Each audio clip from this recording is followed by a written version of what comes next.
All right, guys, welcome back. Today I finally found after a year the Gravedigger Chase Piece training truck, guys, from the mix 44 of last year. And I found this because they have the Easter dump bins, guys. Check your Walmarts; they have Easter dump bins of the monster trucks. So this is where I found this one. Only one was in there, which is good. Besides, I only need one. I'll need two for what? Training trucks, guys. So now this case is complete. Now, further ado, let's go ahead and open it.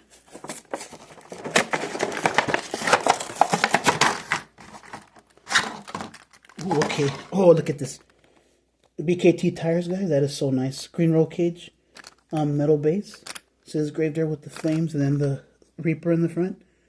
Monster Jam logo in yellow. Monster Jam logo on the side. Pretty cool. So yeah. BKTs. Dark gray rims and beadlocks. The roll cage. So guys, that's what I got. I got a Hot Wheels monster truck after this, guys. Peace out. Hope you enjoy.